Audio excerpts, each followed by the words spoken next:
Our moderator, educator, entrepreneur, and filmmaker from Film Bliss Studios, Mario J. Novoa.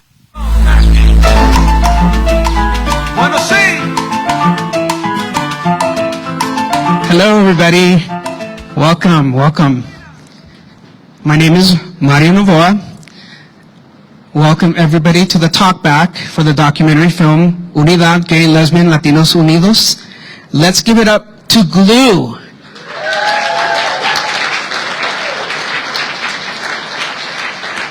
I hope that you feel as inspired as I do by their story and their sacrifice.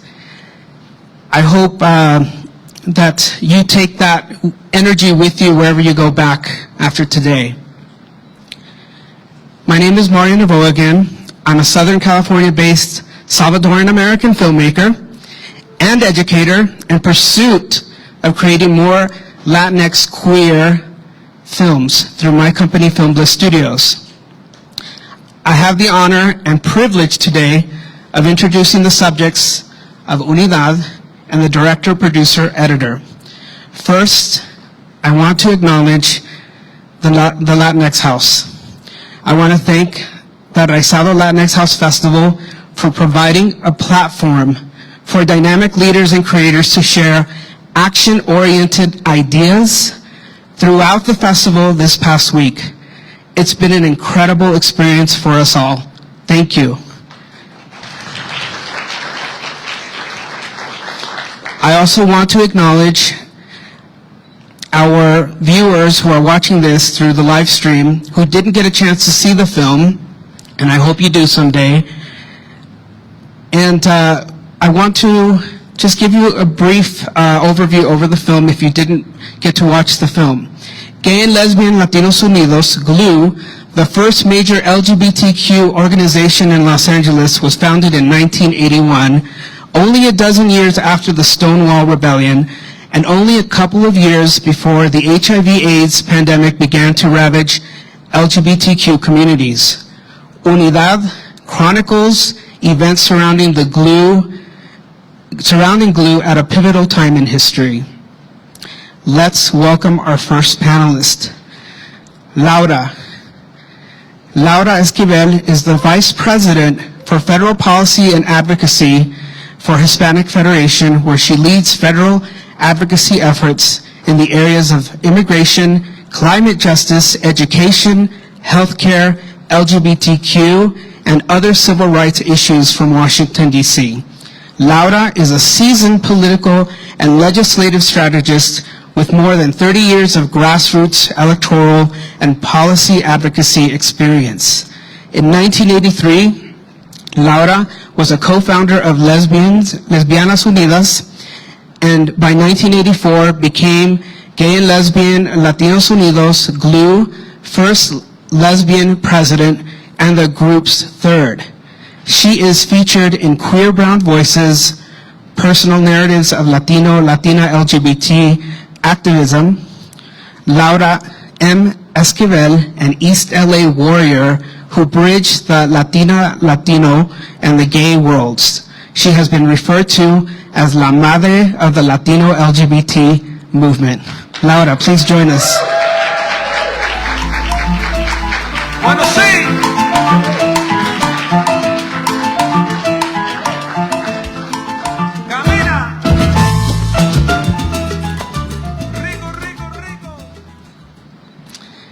And let's welcome our next guest. Roland Valencia is a professor at California State University, Northridge, and the former Community Benefits Director and Corporate Trainer at LA Care Health Plan, the former Executive Director of Clínica Monseñor Oscar A. Romero and Equality California, the Multi-County Regional Director at the California Endowment, and Chief of Operations and VP at AIDS Healthcare Foundation. He is also the executive producer of Transvisible, Bambi Salcedo's Story, and Unidad, Gay Lesbian Latinos Unidos, chronicling the community activism of LGBTQ Latins in the early 1980s. His greatest pride and passion is being a mentor to future generations of community leaders. Roland, please join us. Bueno, sí.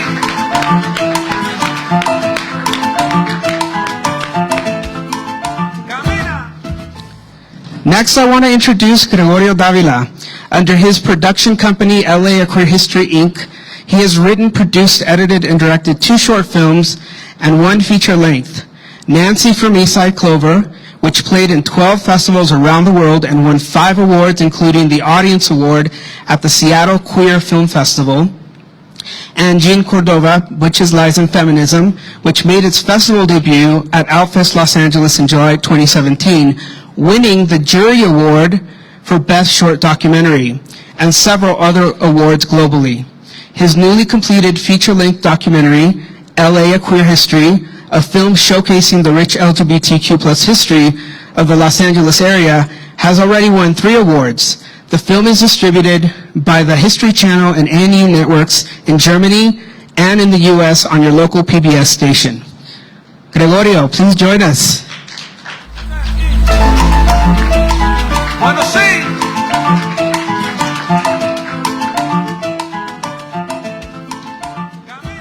We need to know who they are, right? So that has to be a long introduction. Laura, I do want to begin with you. You shared that GLLU played a pivotal period in your life.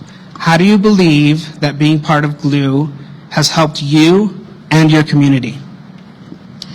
Well, thank you. Thank you, everybody, for being here.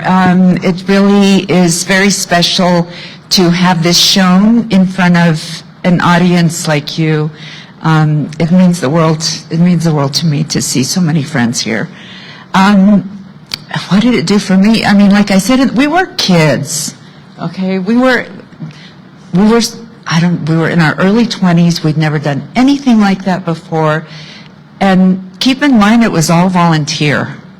It was all volunteer. We had jobs. We were going to school. You know, this is what we did at night and on the weekends, every night and every weekend for many, many years. And we learned how to be organizers. I learned how to be an organizer. I learned how to put on events. I learned how to do outreach. I learned how to, you know, all of the things that, that I've kept doing, I learned there. And in contrast to other places where I was too much, you know, and I was supposed to be quiet, in GLLU, it was like you know, of course you're a leader. Of course we want to hear what you have to say. And I think I came out of that experience feeling, I know we use the word empowered a lot, but validated, right? Like what I had to say was important and people should listen. And there was no place else in the world I was getting those messages, not in school, not in anywhere else. And like David said, and like I said, we were creating these opportunities for ourselves. I mean, I don't know what possessed David Gonzalez. You know, he learned how to incorporate GLLU. We became a C3. We ran our board meetings with Robert's Rules of Order. And none, you know, like that sounds very arcane now, but it's also why I understand what's happening in Congress. How I know, you know, when I go into, somebody tried to do a movida to kind of take over Lesbianas Unidas. Oh no, I knew I knew the bylaws and I knew Robert's Rules of Orders, and she got ran out. You know, so there was those kinds of skills that, and I don't know, just, you know, experiences that really laid the foundation for me to go out into the world and feel like I can, you know, I can do this. I can run this room, and you need to listen to me. Well, then I imagine this world that you guys created and thrived in affected you in the same way. Yeah, you know, hi everyone. Thank you so much. We're so appreciative of you being here and just, you know, hearing our stories. And I think that a lot about what this conference was about is telling our stories, right? And, you know, and I'll talk about this later, but when I was approached to, you know, to do this documentary, it just never crossed my mind that what we did matter, you know, and just that internalized oppression about that our stories don't matter is just so mind-blowing. Even for people like me, you know, I consider myself like, you know, super activist kind of thing. But, you know, back to the question, you know, we were psychological, emotional orphans. there was no home, to a great extent. Yes, we had families, but they didn't quite understand us, except in few cases. I mean, like Laura's mother was Glu's mother, because she was totally on board with what we were doing. But so we didn't have a home. We didn't have an emotional home. We didn't have a psychological home. And, but also in addition to that, just sense of being nurtured, we also had the opportunity to create this environment that created the next generation of leaders. I mean, people who went to create just amazing leadership in academia, in philanthropy, in healthcare. I mean, you name it. And that's what a small group of committed and devoted and intentional people can do. I'm sure that there's many people starting organizations here that can really take a lot from what we heard. Quite a few. Yes. We've met a lot of young leaders this week. Gregorio, I want to ask you why it was important for you to direct this documentary. Why did you choose the subject matter? Hi. Again, thank you for being here. Appreciate it. It is very special for us to screen this movie here with an audience like you in our community. And also, really quick before I start, I want to acknowledge there's one more GLLU member that's in the audience. Rick Perez was also in GLLU back there, so thank you, Rick. And thank you to Monica and everyone for inviting us. This is such a special moment for us. When he said, he didn't think what he did mattered, we don't think what we do matters sometimes as well. And I'm glad to see that people are showing up. And I never thought I would be in Aspen, but I'm so happy to be here. I heard the mole is really good in this region, so maybe I'll have to try that out.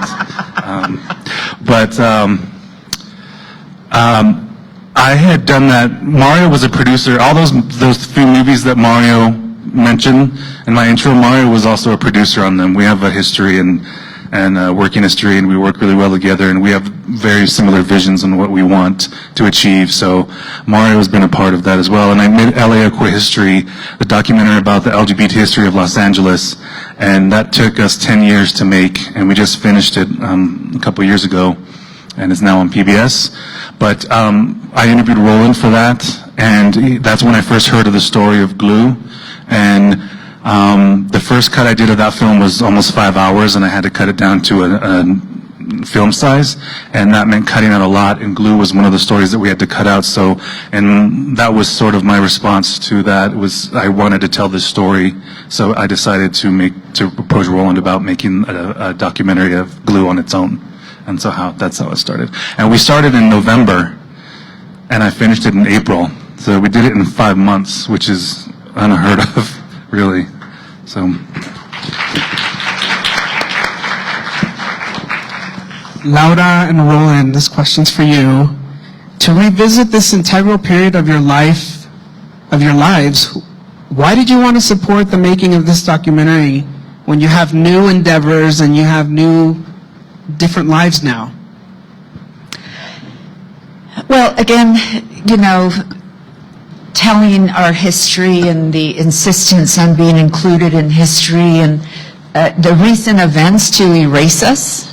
Again, like something somebody said, you can't ban a book that's never been published.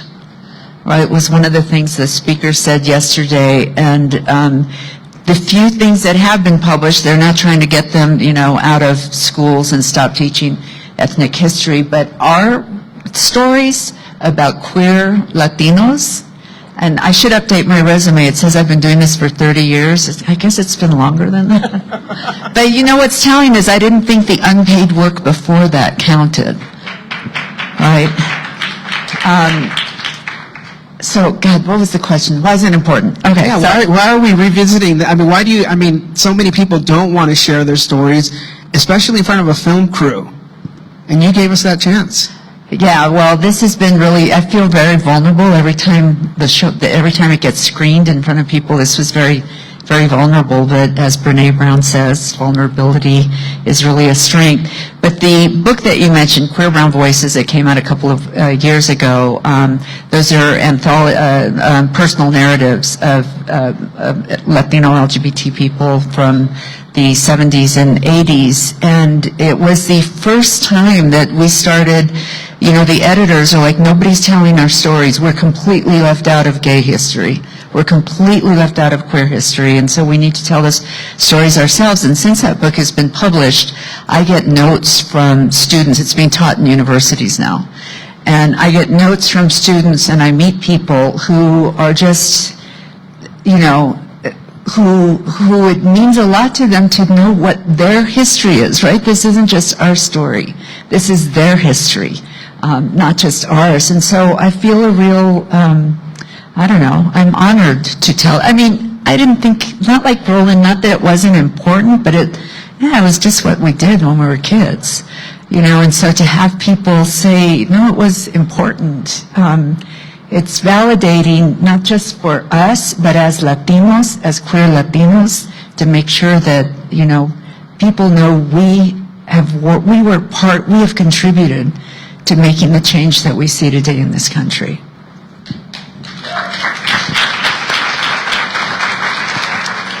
So for me, I think I had two major reasons. One was to honor the memory of those individuals who were GLLU members who had passed away. And I just wanted to make sure that their history and their legacy was not erased.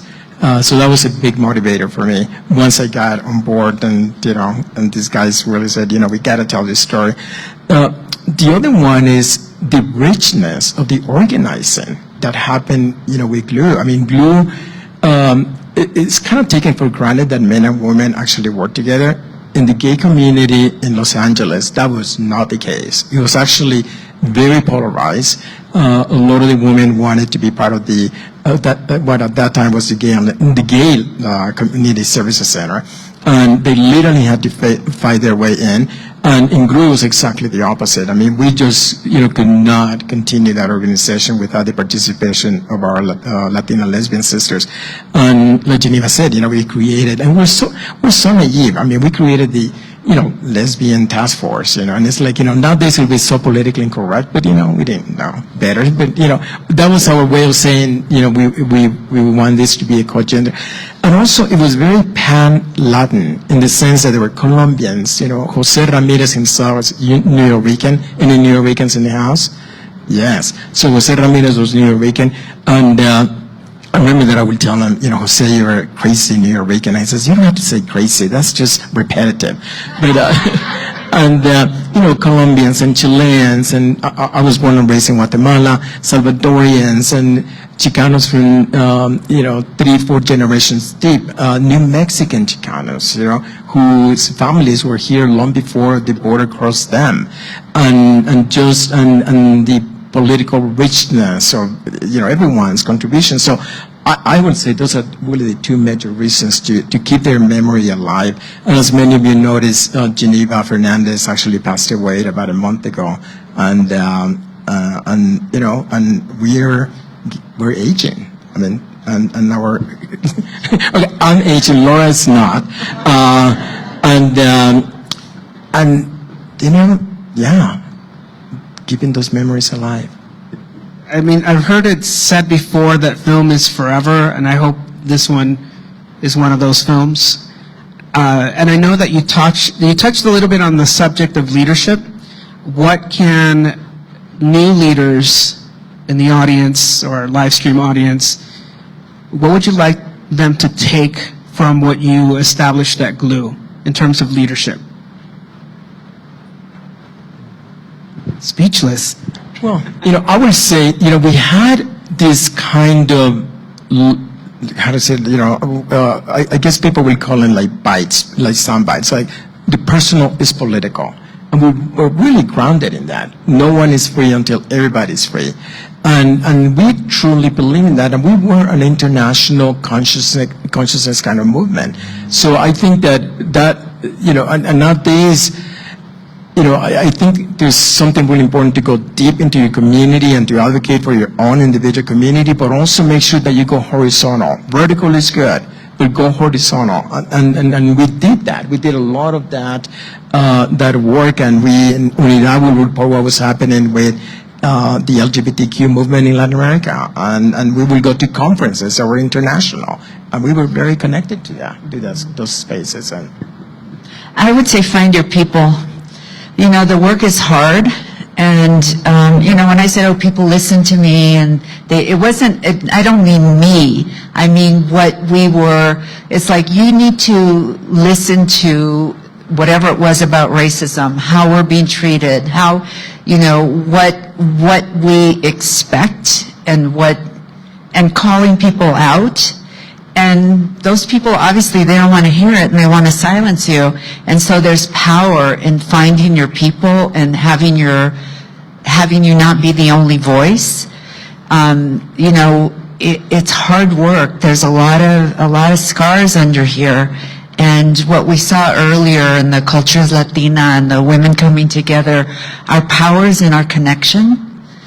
And, you know, those of you doing work inside of other organizations, non-Latino organizations, I see you, I feel you, I know how hard it is, and I have your back, and I'm here. And we need each other, so don't isolate. Find your people, because, you know, we can't do this alone, and you shouldn't try to, because it is exhausting.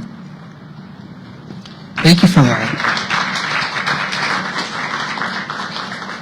Every time I watch the film, Geneva's story stands out, and I get very emotional with her testimony. Gregorio, what stood out to you what stood out in the making of this documentary? Was there a particular person that you felt connected to, or even just in the editing process that you were touched by? Well, everyone, you know, I mean, we had a Zoom meeting before we even started shooting, and that really put a lot of it in perspective, because even in the Zoom meeting, I think some of you hadn't even seen each other for many, many years, some decades in the Zoom meeting. And I just saw the way they just fell right back into that rapport, and you could see that there was so much love there, and there's history there. And that's what I wanted to capture, was everyone's you know, their stories, individual stories, but how they connected. I didn't want to, it changed for me at that point, because I didn't want to make not just a movie about GLLU, but I wanted to make a movie about the members of GLLU, focusing on the members and how they came to GLLU, what they did in GLLU, and how GLLU affected them for the rest of their lives. And a lot of them obviously are doing many great things. So, yeah, I was just so captivated by it all, and I hope that came through on screen. I think everyone had their own individual stories that are special and, you know, added to the whole. Can I just say one thing? What struck me the first time I saw the film, we were all interviewed separately. We did not talk to each other. We had that one Zoom meeting, but we didn't know what the questions were Mario was going to ask us. We didn't confer about it. And out of all those individual interviews was this story. I mean, it was just really struck me how similar some of our responses and our experiences were at that time. You know, somebody asked me after they saw it once, like, really, the men really couldn't have been that good. I'm like, well, we all thought they were. I mean, that was our experience, and it was pretty universal. And it was really, I don't know, that we all cried at that one point, you know, talking about that one thing. I don't know, you did a great job, really. Thank you. Putting all of that together.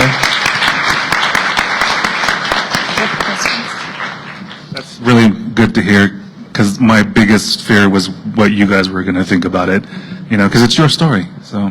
Did anybody else cry? I cry every time I see it. So this is for all three of you. The Latinx community has struggled with homophobia and discrimination. Do you think that things have gotten better? What will it take to achieve greater acceptance of the LGBTQ people within the Latinx community? Well, I love this question because it gets me a chance to get on my little soapbox about this. Let me be very clear. Every community is homophobic. Every community is racist, right? We are products of the society that we are raised in. And so do we have our own particular take on it? Sure. but Latinos are no more homophobic than other communities, and I have the polling to prove it. And to say that we are, others us, it does a disservice to us. For years, white gay organizations, when they were putting millions of dollars into messaging to try to change the opinions of people in this country, and they do polls and they say, this is what people think. I'm like, what people? Did you oversample Latinos? Did you hire a Latino pollster? They're like, no, we know what the Latino community thinks. And so we're not going to spend money on trying to reach them. Wow, you can imagine my response. And, you know, Latinos, what is the most important thing to Latinos? Family. Family. And I'm not saying Latinos haven't kicked kids out for being gay in our history. Of course they have. But my lived experience has been very different from that conventional wisdom. Every family, every Latino family has that tia who brings her friend to Thanksgiving, or her tío, you know, their tío, like everybody, or their child who, you know, that story that we heard yesterday about this kid getting bullied, being called a mariposa, and his mother told him mariposas are beautiful. You know, our polling now shows that Latinos are more progressive on every single issue, including gay rights, labor rights, except for abortion. It's the one outlier. And, you know, what can we do? We do what we've been doing. You know, we're that young queer Latinos, Latinx youth are insisting on being seen, are insisting on being out, are insisting on wearing a fucking dress to the prom. Like, that was unheard of. That's what we just need to keep doing. You know, that's part of our legacy, and it's also how we continue to, you know, to grow the acceptance, which is already pretty big in our communities. And also, I think our families come around. They come around. I mean, they you know, they kind of like, and I was talking to Geneva's niece, you know, she's a lesbian, young lesbian woman herself, and there was a funeral last Saturday, and she was telling me that they showed the film, and she was really concerned that half of the family was going to walk out. She says, we're expecting about 200 people, and I'm just concerned because they're evangelical Christians, you know, very fundamentalist. And then she says, Roland, the film started to run and not a single person left. And she, you know, she was like crying, like, you know, just bawling. And she says, because exactly what Laura is saying, but it's also that, you know, art heals, you know, and this was a piece of art a story that was very well told. And so she, it was a recognition to art, but it's also recognition to when we tell our stories so openly and so clearly that it will resonate with people and it will transcend, you know, some of that, whatever religious perspectives or, you know, beliefs people have. So, in my experience, during the fight for marriage equality that we had in this country, I think before that, a lot of Latinos were against it. But I think when it happened and when they saw that queer people can be in healthy relationships and create families the same way, I think that changed a lot of the Latino view of it. In my opinion, that's what I saw. But in my experience also with this film, we've had conversations with this about Roland too, about I feel like a lot of times the Latino community looks at gay people, queer people as not part of that community. They look at it as like another, something else. And queer Latinos have a very specific culture that is unique to them. It's a combination of Latino culture, it's a combination of queer culture. All of it has been building in the decades and it's merged together just the way as African American queer culture is very unique. And when you get around those people, it's something very special and you connect with them in a very unique way. And I was very happy to see that the Latinx House included us in their inaugural festival because so many Latino conferences and festivals, we're not included for years after that until we start complaining about it. And then they finally include us. I would have liked to see more trans representation here, but it's first year. It'll happen.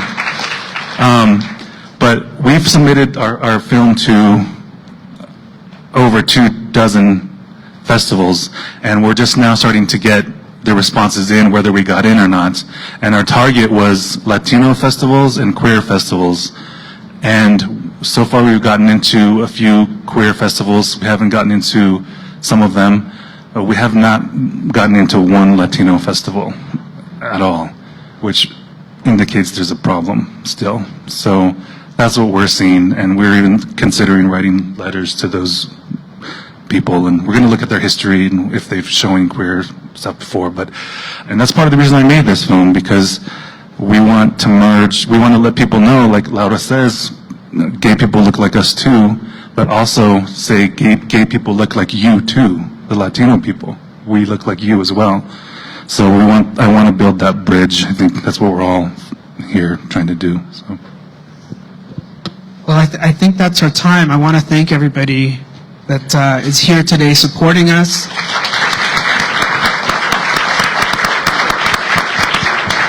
And thank you for sticking around. It's been a long 3 days, so we're Yes. just most appreciative of And- you. Yeah. And I want to thank the staff of the Latinx House. Yes. And Monica Everybody. and Olga, thank you. We were behaving like dogs, kittens, and cats, so I'm sure it was a lot of work for you guys. Thank you, Latinx House, for everything, specifically to the co-founders of the Latinx House, Olga Segura and Monica Ramirez, for inviting us to participate today. Thank you. Thank you.